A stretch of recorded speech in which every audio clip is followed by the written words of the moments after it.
Taiwanese gang members sold 82 Taiwanese to Cambodia and profited $50 million.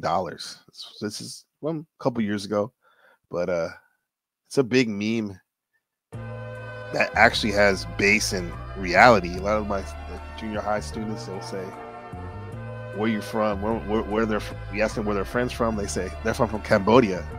And it's kind of like joking, bro. It's kind of like say, "I'm going to send you to North Korea," because there's a lot of shady stuff going on in Cambodia.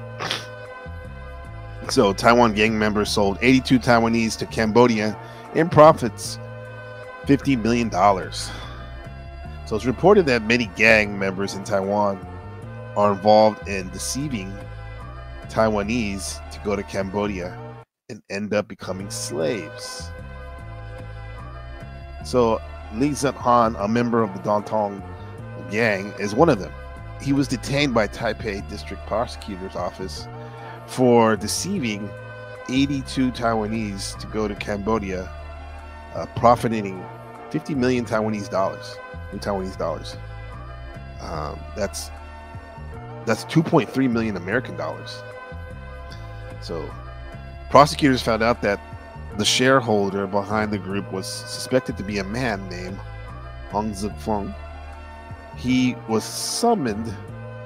He also summoned Mr. Hong to the case the day before yesterday, the prosecutors. So they made $2 billion off of selling Taiwanese, unsuspecting Taiwanese to Cambodian scammers, bro. They become slaves, right? And some of these slaves, they didn't make it back to Taiwan, you know?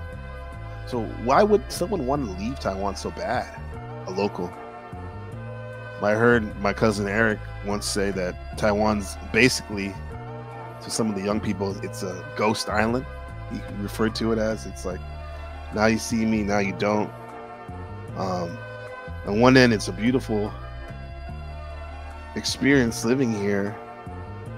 The landscape, people are friendly. However, it's very hard to take care of your basic needs. The cost of living is going higher and higher, and that, for one, like simple things can be cheaper than America, like groceries or any type of gas, right? However, if you want to buy a house, that's a different story. The houses are just as expensive as some of the houses back in the States.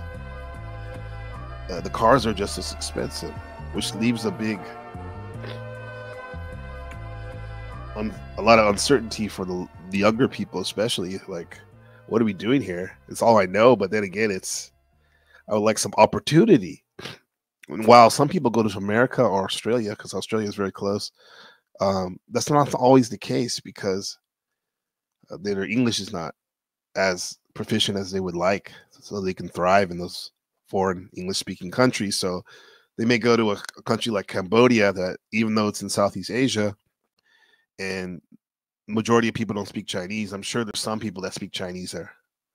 The Chinese people are everywhere, especially all over Southeast Asia. And when I say Chinese, I mean more or less I mean Chinese speakers, because China and Taiwan are definitely two different nations. All right. So back to the matter at hand. So let's listen to the victim story. So a mother said that in early May this year, her son called her and said, "I want to go to Cambodia," at the end of May. She asked her son why he was going. However, the son didn't want to say more. One of these ghost kids. So Taiwan, 30,000 Taiwanese dollars, not only for food and housing, but also $150,000 Taiwanese dollars bonus to receive when he returning to Taiwan, and that's about 30,000 American dollars. So you get a stipend for 30,000, which is about NT dollars, then 150 Taiwanese dollars when you return. His mother was skeptical, but her son insisted. "I'm not here to ask your opinion. I'm here to tell you." And she knew it's not a good thing for my son to go, no matter how he is discouraged, he can't change it. The son made up his mind. He's weighing his options, bro. Some of us back in the States, we don't even have the risk-taking ability to want to go to the next state to find a new opportunity when it's not working in our home state, let alone go to another country. So this kid has some balls. So the one who tricked him into going to Cambodia was his son's eldest brother. Quotation mark. The eldest brother was known to him through the gang. This eldest brother, and that's what they call each other, like big bro, little bro, the gangsters. This eldest brother claimed to be a member of the Bamboo Union Gang. It's in northern Taiwan.